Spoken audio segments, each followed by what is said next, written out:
This is Little Laps, and as you can see, it's a racing game that you control with just one button. At first glance, it seems simple, but actually, it's as easy to drive as it is to spin out. I made it a few months ago, and it was originally meant to be just a little test to see if one of my favorite childhood toys could work well as a game. And the toy that I'm talking about is slot cars, or people often know them by the name of the biggest company that makes them, Scalextric. So of course, slot cars are controlled with just one trigger, and I wanted to emulate that, and as you can see from the gameplay, I think I was quite successful, but this didn't come all in one go. It took lots and lots of iteration.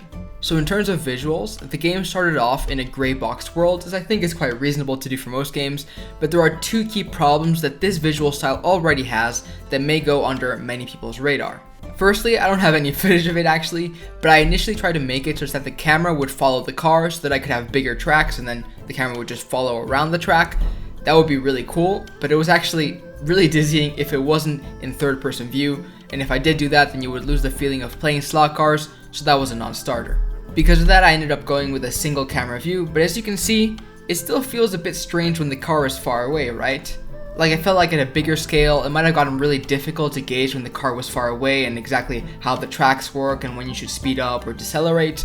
So in the end, the natural thing to do was to make the camera orthographic, which basically means that it's an isometric view with no depth. So my next visual test actually looked like this. The camera was already orthographic and the visuals were relatively detailed. I felt that the orthographic camera worked great, but I had a huge issue with the visuals because it felt like the curves were really hard to define in this art style, and so I needed something that made super clearly defined tracks look good.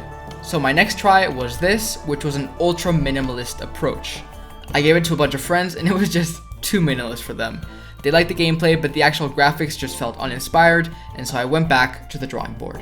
I went back to the more detailed approach, but kept the clearly defined track, and actually it didn't look too bad, but the people that I showed it to still felt like it didn't look polished enough. I'm not quite sure what it is, but I agreed, and so I went back to the drawing board again and tried a few semi-minimalist styles. Here's the first one, which I felt was pretty good, and you can see that I started polishing a bit at this point because I added particle effects and trail marks, but there was just still something that felt a bit unpolished about it.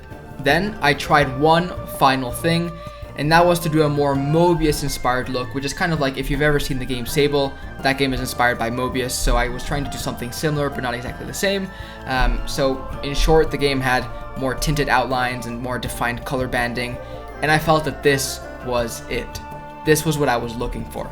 I showed it to friends again and everybody agreed that it looked great, and so I got to work making the rest of the tracks and the rest of the game overall, and you can see here in the other tracks that the visuals really shine right now, and I'm really happy with how the game looks. After I had made the tracks, I wanted to add meta gameplay features like online leaderboards and ghost replays, and so that was exactly what I did. I added the online leaderboards with Steam. Steam makes it super simple to add that, so that was super helpful. And then I also made it such that your best time appears as a ghost whenever you race, and suddenly the game felt super engaging. Not just the moment-to-moment stuff, but also just planning towards how to guess the best possible time.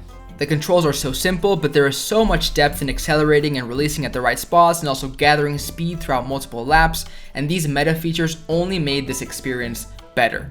I also added built-in achievements to the game so that if I ever decided to port the game to other platforms, the integration would be super simple, and the added bonus of that is that I could also really easily tie in vehicle unlocks to the achievements. So while I didn't want to have so much meta progression in the game because it's almost more of a toy than a game, like The Ramp is a game that I'm really inspired by in this sense. It's a kind of toy skateboarding game that I think is really cool, but I do think that the things that I did add made sense to do, and I do think that they elevate the game. So does all of this make you want to play the game? If so, that's great, because I actually just made the Steam page for the game go live, and it has a free demo as well.